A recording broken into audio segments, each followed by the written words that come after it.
진실로 너에게 이르노니 무엇이든지 너희가 땅에서 매면 하늘에서도 매일 것이요 무엇이든지 땅에서 풀면 하늘에서도 풀리리라. 안녕하세요. 오랜만입니다. 제가 오늘 아주 중요한 말씀을 좀 전하고자 합니다. 예수님이 이 땅에 이렇게 오셔서 십자가 지고 이제 돌아가셨다. 이런 건 다 아시는 얘기인데, 그럼 예수님이 왜 이 땅에 이렇게 인간의 모습으로 올 수밖에 없었느냐? 이제 그걸 제가 좀 구체적으로 말씀을 좀 드리고자 합니다. 많은 지금 아마 목회자나 교회 다니시는 분들은 예수만 영접하고 믿으면 제 문제를 다 해결이 된다.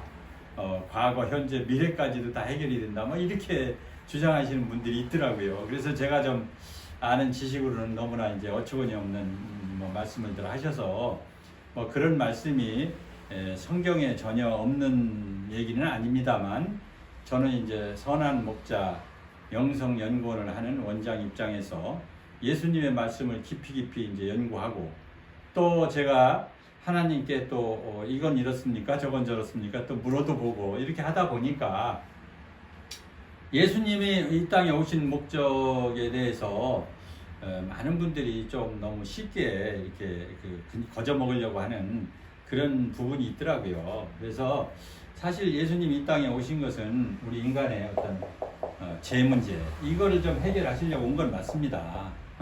근데 이 죄 문제가 하나님의 아들이신 예수만 그냥 영접해버리면 그냥 죄 문제가 그냥 송두째 그냥 싹 없어지느냐? 그건 아니란 얘기입니다.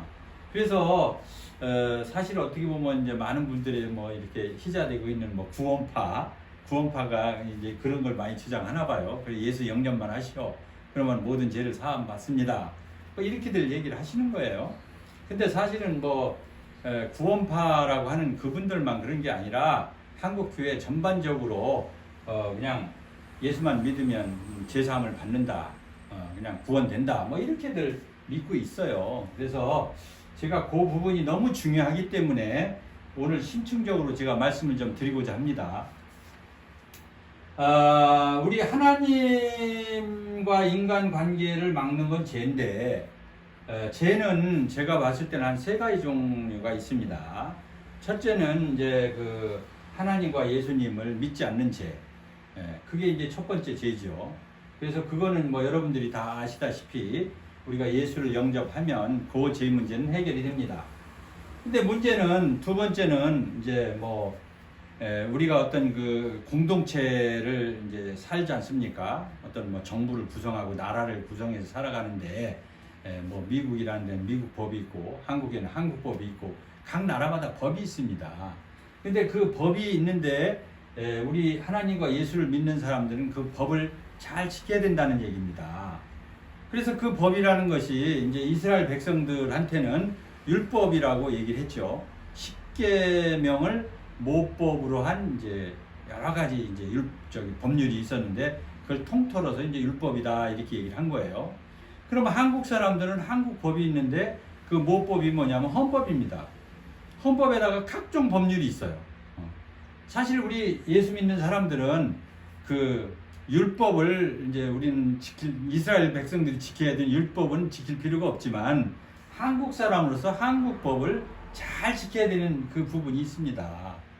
그래서 만약에 우리가 세금을 안 낸다든지, 아니면 교통법규를 어긴다든지, 또 아니면 이게 이제 국가가 정해놓은 법을 안 지키는 거, 그 부분도 하나님 앞에 저희들이 예수 믿는 사람들은 이실직고하고, 하나님, 내가 이게 공동체를 위해서 우리가 협력하고 살아야 되는데 그 법을 안 지켜가지고 공동체가 해를 끼쳤습니다. 이런 부분 해결해야 됩니다. 그리고 예수 피로 씻어야 됩니다. 그리고 자기가 또 서약을 해야 됩니다. 이 공동체를 위해서 내가 어떻게 교회 공동체든 가정 공동체든 나라 공동체든 그 공동체를 위해서 내가 어떻게 이바지할 것인지, 이런 각오를 해야 되겠죠. 그래야만이 예수 믿는 사람들이 그야말로 빛과 소금 역할을 하게 된다, 이런 얘기입니다. 여러분들이 아시다시피 우리가 사회적 동물인데, 하나님께서 이 민족이라는 걸 주고 국가라는 걸 주고 공동체라는 걸 줬는데 혼자 살아갈 수가 없는 거 아니겠습니까? 그러면 이 공동체에 해를 끼치는 거, 그거는 마땅히 죄죠, 이거는. 그래서 아주 뭐 율법을 지켜야 되냐 안 지켜야 되냐 갑론을박이 많아요. 대한민국에서 예수를 믿는 사람은 이스라엘 백성들이 지켰던 뭐 무슨 율법을 지키는 게 아니라 한국 국민으로서 지켜야 되는 대한민국 법, 이걸 잘 지키는 국민이 돼야 된다. 저는 이렇게 주장을 하고 있습니다. 아마 제가 주장하는 거에 대해서 뭔 딴소리야 이렇게 얘기하는 사람도 있을 텐데, 이거는 제가 이제 확실한 거다 이렇게 말씀을 드립니다. 그리고 세 번째 이제 아주 심각한 거, 이게 아주 가장 하나님께서 그냥 굉장히 이렇게 주의 깊게 이렇게 들여다보고 있는 부분이거든요. 그래서 우리가 인간과 인간관계에서 일어나는 어떤 그 죄가 있습니다. 이게 누굴 모함한다든지 비판 정죄를 한다든지, 아니면은 뭐 누가 좀 먹을 것 좀 주세요 하는데 아이 나 없어요 그리고 안 줘. 그 사람이 진짜 배고파서 죽게 생긴 사람인데, 우리가 예수님은 그게 사랑이라고 말씀하셨지 않습니까? 진짜 배고픈 사람, 뭐 거짓된 게 아니라 진짜 배고픈 사람은 내가 먹을 빵이라도 반 쪼개줘야 되겠죠. 그게 사랑 아니겠습니까? 그래서 인간과 인간 관계에서 사랑치 못하는 것도 죄지만 마땅히 꼭 해야 될 그런 부분들이 있어요. 이게 우리 인간과 인간 관계에서. 그래서 거기에서 일어나는 어떤 그 죄, 남을 모함한다든지 아니면 남을 갖다가 정죄한다든지 또 남을 갖다가 뭐 어쨌든 막 그렇게 모욕을 준다든지 또 뭐 여러 가지 뭐 성경에서 뭐 나가라 하면은 뭐 어쩌고 그렇게 그런 것도 있죠. 그래서 여러분들이 아시다시피 우리 인간과 인간이라는 건 하나님의 다 피조물이고, 믿으나 안 믿으나 하나님을 인정하나 안 하나 결국은 하나님의 다 자녀입니다. 이거는 오늘은 안 믿어도 다음에 믿을 수도 있는 거고, 하나님이 보시기에는 다 하나님의 사랑하는 자녀다 이겁니다. 뭐 저도 하나님 뭐 처음부터 믿은 사람 아니죠. 그래서 우리가 하나님께서는 그 예수님을 통해서 이런 인간의 죄 문제를 해결하고 싶다. 근데 무조건 탕감을 해주는 것이 아니고, 원칙적으로 예수님이 바라고 하나님이 바라는 거는 죄 좀 안 졌으면 좋겠죠. 그렇지만 우리 인간이라는 것은 기본적으로 우리 개인적인 욕심이 있고 또 자기 습관이 있고 자기도 모르게 이런 여러 가지 이제 아주 이제 짓는 죄들이 있다 이겁니다.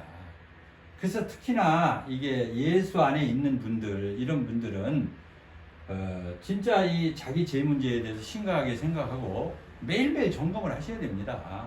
교회 내에서도 마찬가지고, 가정에서도 마찬가지고, 직장에서도 마찬가지고, 어디 길을 걸으면서도 마찬가지고, 자기 몸에 배가지고 죄로부터 멀어질 수 있도록 우리는 늘 자기 자신을 점검을 해야 된다 이겁니다. 뭐 그걸 갖다가 베드로 같은 분은 이제 근신이라고 얘기를 했는데, 근신해라, 뭐 기도해라, 뭐 기도만 해서도 안 되고 근신을 해야 되겠죠. 깨어 있어야 되고. 그래서 이제 우리는 이 죄를 졌을 때 예수님이 그냥 해결해 주는 게 아니고, 자신의 죄를 발견을 하고 아니면 누구의 충고나 누구의 권면을 받아들여서 자기 죄를 깨달아야 돼요. 아, 내가 이런 죄를 졌구나.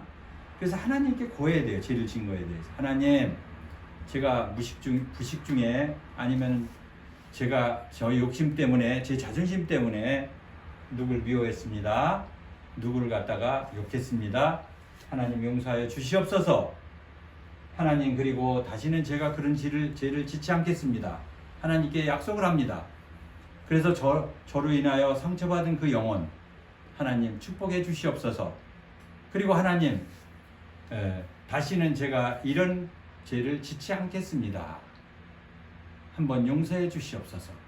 그리고 주님의 흘리신 보혈로 깨끗이 씻어 주시옵소서. 이렇게 해결을 하나님께 해야 됩니다. 그리고 각각 개인한테 상처를 주었다든지 손실을 줬을 때는 전화하든지 찾아가든지 해서 보상할 건 보상도 해줘야 되고, 사과할 건 사과도 해야 되고, 또 다시는 당신한테 내가 이렇게 잘못을 하지 않겠다라고 약속도 해야 되고, 이렇게 해야 되는 겁니다. 이게 온전한 회개다 이런 얘기입니다. 근데 이렇게 그러면서 예수님 피로 보혈로 그 씻어서 정결케 해야 되겠죠. 이런 회개가 이루어지지 않았을 때는 이미 제 가운데 악한 영들이 타고 들어와서 내 마음과 내 생각을 지배하고 있기 때문에 이런 죄를 갖다가 지속적으로 짓는다 이런 얘기입니다. 그러면 죄를 갖다가 지속적으로 졌을 때 그걸 사망이라고 이제 뭐 바울이라는 분은 이제 사망으로 표현을 했는데 결국은 사망이라는 것은 하나님의 공급으로부터 우리는 피조물들이 살아갈 수밖에 없는데 하나님으로부터 단절이 된다. 그러면 하나님이 단절이 있어. 나 너 몰라. 예수님이 나 너 모르겠네.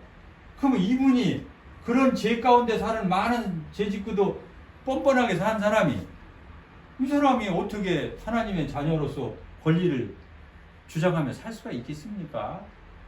아마 영생까지도 위태로울 수가 있어요. 물론 그 심판이라는 것을 통해서 하나님께서 그 사람이 어떻게 그런 죄 가운데 살 수밖에 없었는지 뭐 여러 가지 여건을 따지겠죠.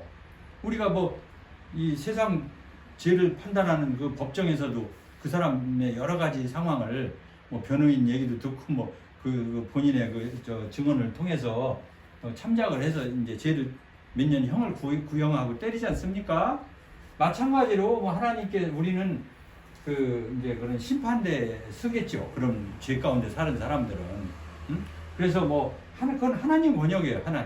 하나님이 너는 안 되겠다 하면 안 되는 거고, 그래도 뭔가 봐줄 만한 데가 있으면 봐줄 수가 있는 거고.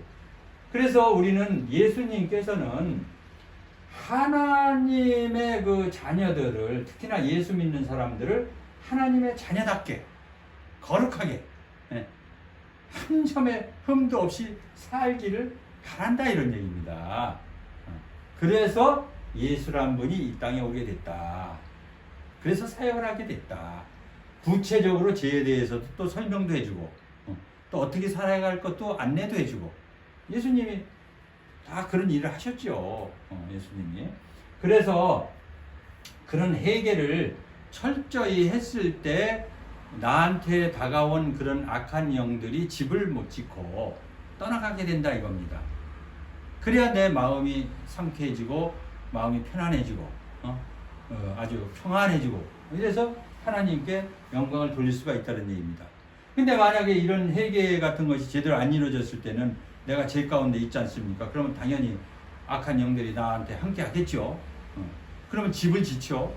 그러면 집을 지으면 이제 나중에는 계속 그런 죄를 지켜야 되는데 내가 뭐가 뭔지 몰라요. 이게 내가 진짜 죄 가운데 살아가는지 아닌지조차도 구별을 못 한다니까. 그래서 이제 그런 부분들을 우리가 예수 믿는 사람들은 누군가 자기한테 권면을 한다든지 깨달음을 줬을 때는 자기 자신을 항상 되돌아보고 회개를 하는 것을 습관화를 들여야 된다 이겁니다. 너가 뭔 상관이라 나한테 그런 얘기를 해? 목사님이 뭔데 나한테 내가 교회 출석만 잘하면 됐지 왜 나한테 그런 간섭을 하시려고 그래요? 이러면 안 된다 이런 얘기입니다. 항상 우리는 깨어 있어서 남의 충고나 권면이나 이런 것을 받아들여야 된다 이겁니다. 내가 사실 엊그저께도 어떤 그 목사님을 만나서 내가 이런 복음을 좀 개인적으로 얘기를 하다 보니까 막 나보고서 뭐라 하면 그런 복음이 어딨냐 이거예요. 자기는 예수만 믿으면 모든 게 다 해결되는 줄 아는데 왜 딴소리를 하냐 이거예요. 그래서 나보고 막 위험한 사람이라고 얘기를 하더라고. 위험한 사람. 그래서 너무 기가 막혀가지고 이거는 아주 그 예수님의 말씀이라든지 예수님이 왜 이 땅에 오게 했는지 예수님이 실천한 게 있어요. 여러 가지. 예수님이 그 복음서에 예수님의 어떤 말씀이 나타나 있는데 자세히 읽어보세요. 또 여러 번 읽어보세요. 제가 말씀드리는 부분들이 다 이 안에 이제 들어있다. 이렇게 보시면 됩니다. 그래서 오죽하면 예수님이 이제 한 가지 성경 말씀을 제가 인용을 하면 진실로 너희에게 이르노니 이게 뭐냐면 마태복음 18장 18절에 있네요. 진실로 너희에게 이르노니 무엇이든지 너희가 땅에서 매면 하늘에서도 매일 것이요 무엇이든지 땅에서 풀면 하늘에서도 풀리리라. 이게 아주 그 엄청난 말씀이죠. 그래서 우리 교역자, 목회자, 아니면 교인 이런 분들이 이런 회개를 모르고 예수님을 받아들일 때 예수가 온 목적을 제대로 이해 못하고 신앙생활을 하다 보면 엉클어지는 거예요. 엉클어져 가지고 왜 하나님이 내 기도를 왜 안 들어주지? 예수님은 기도만 하면 다 들어준다고 했는데, 그리고 내 인생이 왜 이렇게 공부하지? 막 여러 가지 신앙생활을 하는데 진짜 그 축복된 삶을 살기가 어려운 이런 분들도 있어요. 그런 분들 제가 뭐 서울에 있을 때는 좀 찾아오려면은 좀 이렇게 또 악한 영들도 좀 이제 회개해가지고 좀 내쫓고 뭐 그런 것도 좀 해봤는데, 어쨌든 자가 치료를 할 수 있으면 가장 좋고, 또 교회에서 목사님들이 좀 깨어 있어가지고 이런 것을 정확하게 이해를 해가지고 자기 성도를 그냥 무조건 성경 말씀만 가지고 치료를 하려고 하는 게 아니라 이런 원리를 잘 이해를 해서 저 사람이 이미 집을 짓고 있는 사람이 아닌가, 집을 지었다면은 뭔가 영권이 있는 사람이 도움을 받아야 되지 않겠습니까? 그래서 혹시나 뭐 그런 분들 도움을 받기를 원하는 분들이 있으면 저한테 좀 찾아오세요. 그러면 제가 뭐 요즘 뭐 전문적으로 이거 하진 않는데, 그래도 정 어려운 분들은 제가 시간을 내서 이제 그런 좀 해결을 해드리겠습니다. 자, 오늘 말씀드린 회개, 예수님의 목적을 제대로 이해하시고 회개하는 삶을 산다면 이거야말로 이제 그 축복의 통로고, 많은 목사님이 말씀하시는 대로 내가 심은 대로 거둔다. 이게 그야말로 예수님의 말씀을 잘 새겨서 심는 거거든요. 이 땅에서 심는 거예요. 그 엄청난 축복을 받기를 제가 고대합니다. 감사합니다.